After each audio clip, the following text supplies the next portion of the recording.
Welcome to Subramani.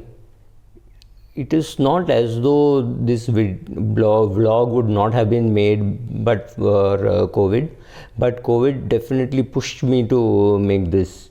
What do you do when you lose a loved one? Right?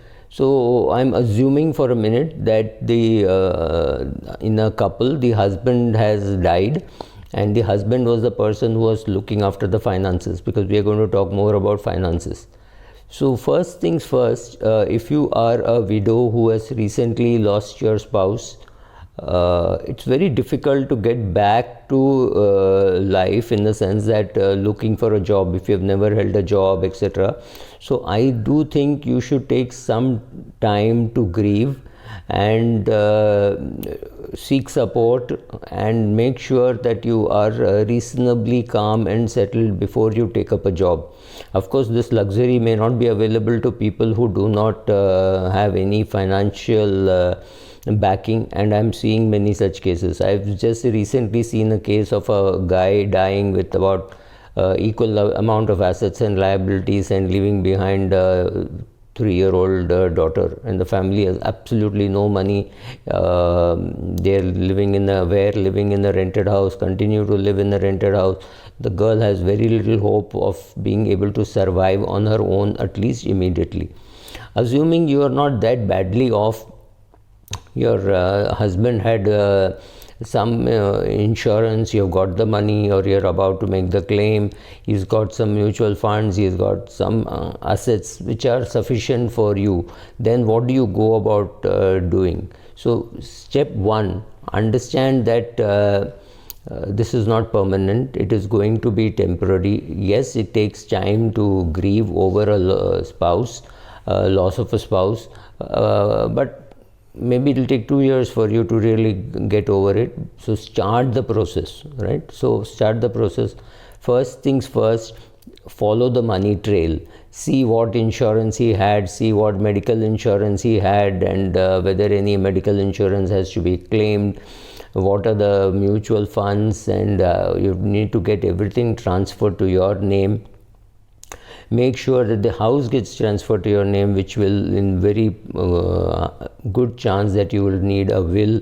So presumably you know where the will is kept, so take the will, go to the society office and get it transferred. Unfortunately, if you are single now and you don't have children, you will have to do everything on your own, or maybe a sibling or a neighbor or your chartered accountant or your financial advisor, somebody would help you. But largely it's a lonely affair, especially if your children are abroad, or they are not very or they're too young, or they are not very forthcoming in this work, because it's very important that 2-3 things you do. One is get the house transferred in your name, and second, make your will, because in case something were to happen to you, your children will get nothing, right? So make your will immediately, because you are now the owner of the house. You have to make a new will, because the old will is gone, your husband's will is over, and therefore you got the house in your name.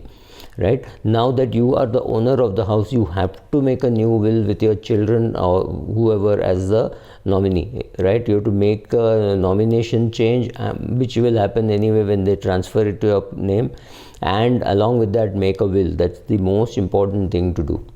Then have a look at all the expenses which your husband was incurring, maybe some club membership, maybe some medical insurance, etc., etc.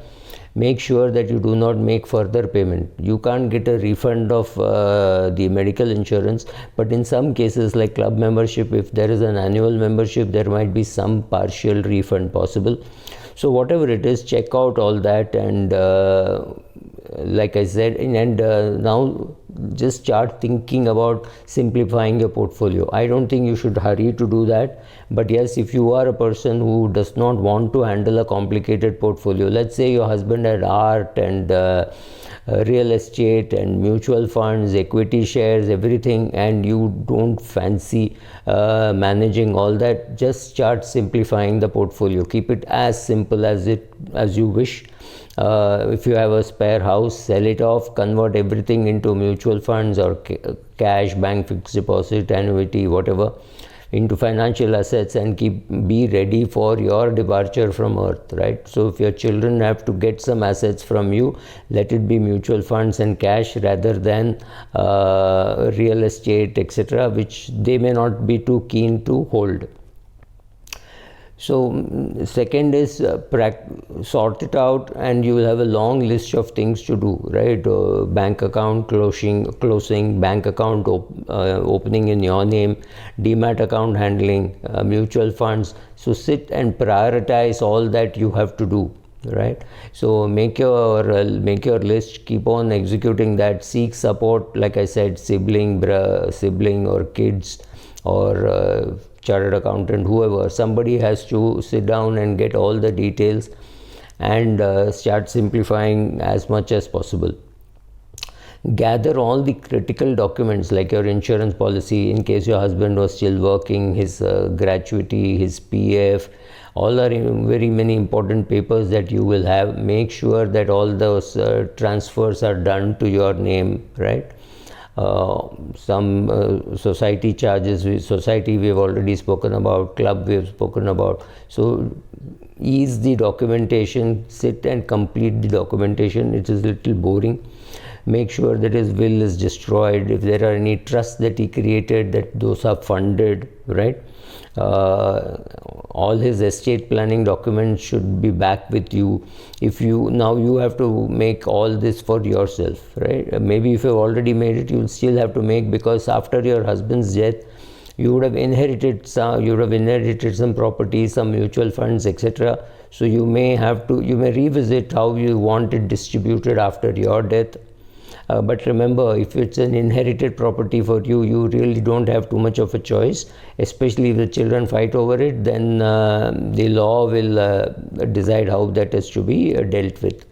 So please sit and clarify with your kids, do the documentation diligently and properly. Meet your financial advisor, chartered accountant, etc., and make sure that the documentation is done properly, even for your mutual funds. For example, if your husband and wife, you were either or survivor holder, now the mutual funds have come to you. The way to hold it is in a single name with your son or daughter as the nominee. Assuming you have one son and one daughter, then maybe equally, right? Why you need to do this, why you don't have to hold them with them in either or survivor mode is, in case they have given bank guarantees somewhere, you don't want that visiting you in your old age and they're saying, okay, आपका 5 crore का mutual fund है, आधा हमारा, हमने उसको जब्त कर लिया. We have foreclosure of a loan has happened, and then since you had a personal guarantee or your son is half the owner, we will take away half your assets. Be careful about these things, right? Seek professional help from that financial advisor, from another financial advisor with whom you are comfortable, whatever. If you want a woman financial advisor, they are also available. Find out what you want, what you need, whether the same advisor can continue. Once you have decided that the same advisor can continue, sit with him or her and simplify the portfolio. Remember, this is a very painful period that you are going through. You can say, let me recover from the pain, but also realize that a lot of the documentation has to be done as soon as possible. And yes, you will of course grieve, you will have friends and relatives coming and supporting you, but this is largely a single lonely journey which you have to make yourself. Some help will be available, but I'm not sure how much of help you will be able to use.